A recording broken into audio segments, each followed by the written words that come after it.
Well, welcome to the Virgin of Guadalupe, Mysterious Messenger of Destiny.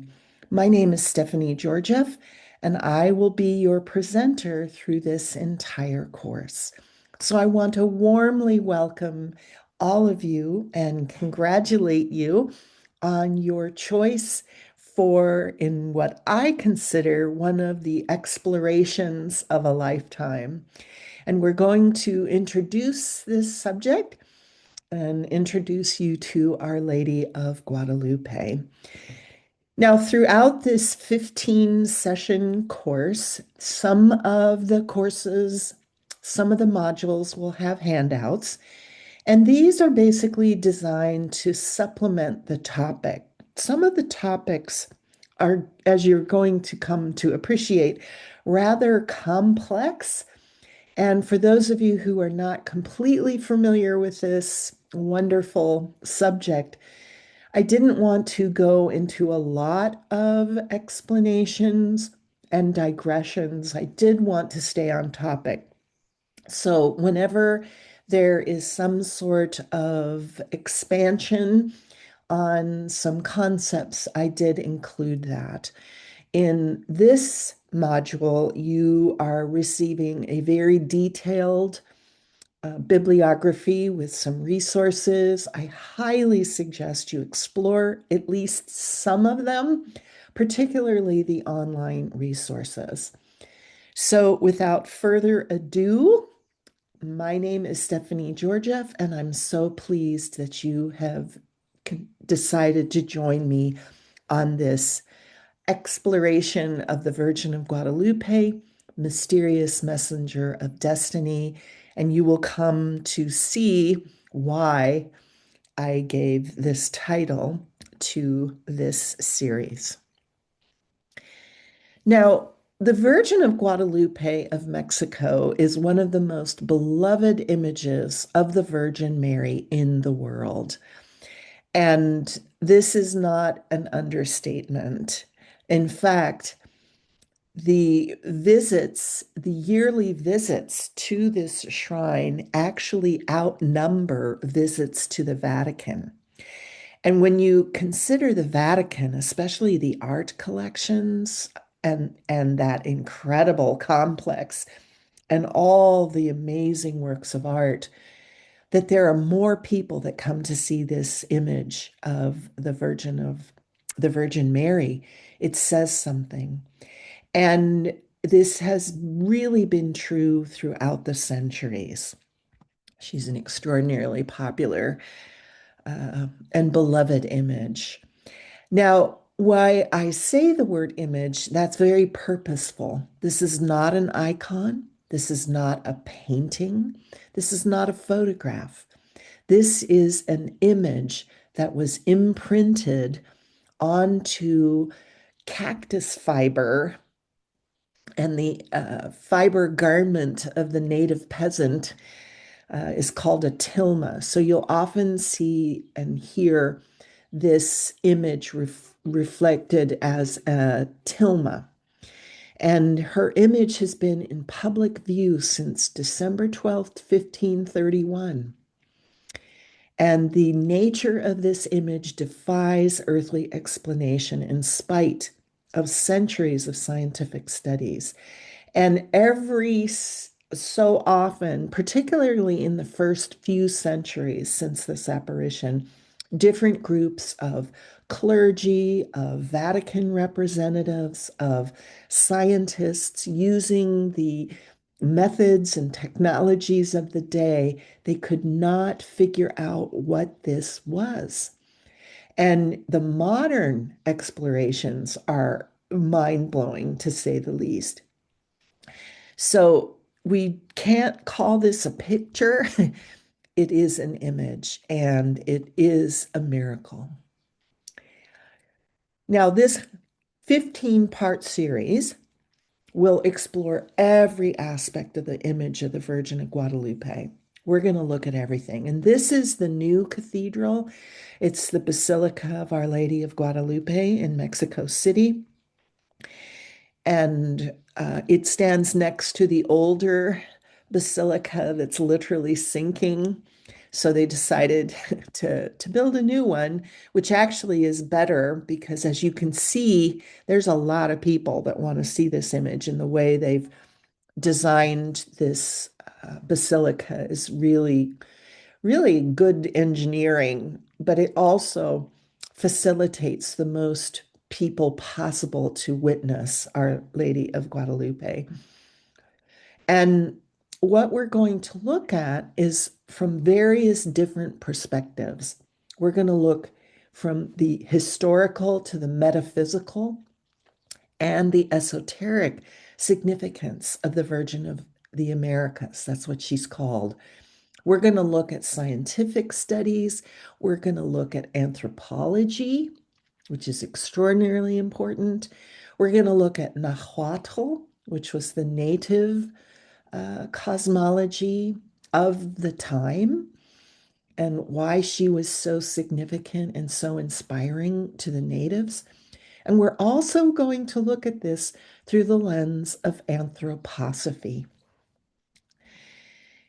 And throughout all of this, one of the ways that makes this study different from other studies, from other courses, is we will be focusing on the Virgin's repeated statements.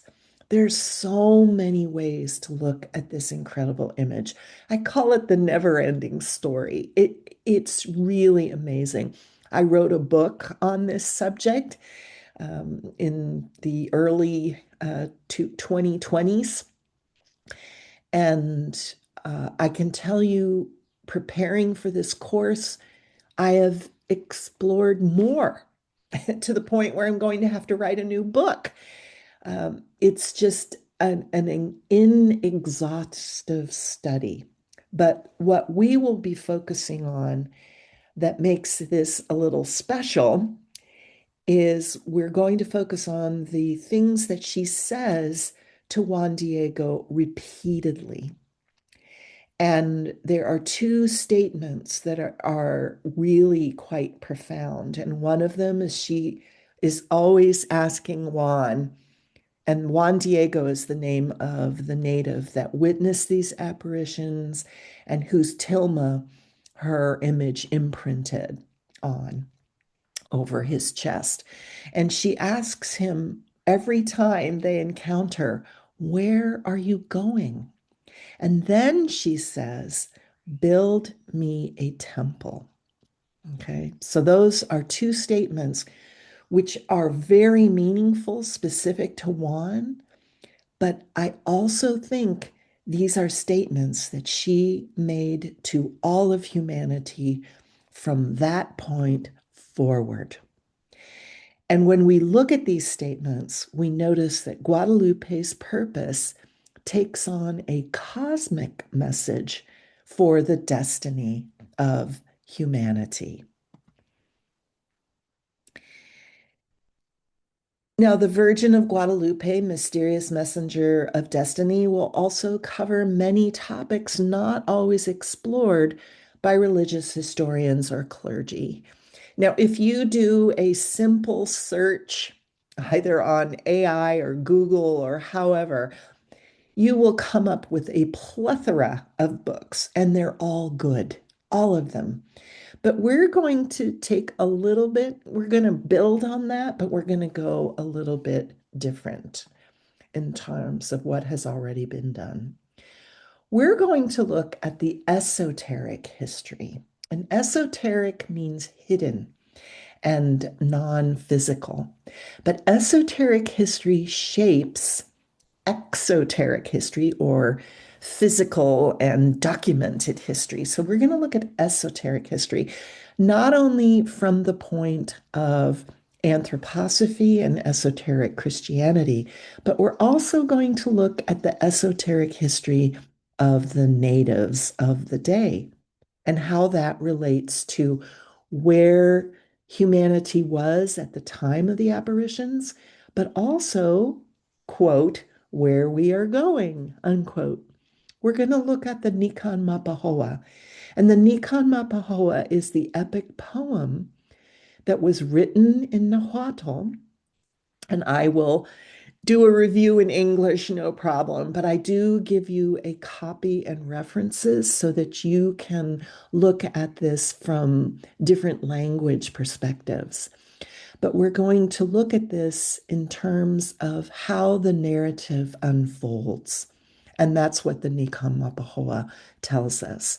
We're going to look at the timing of the apparitions. Why December 9th through 12th, 1531? Why were those dates chosen for these different apparitions? We're also going to look at the spiritual task of the Americas.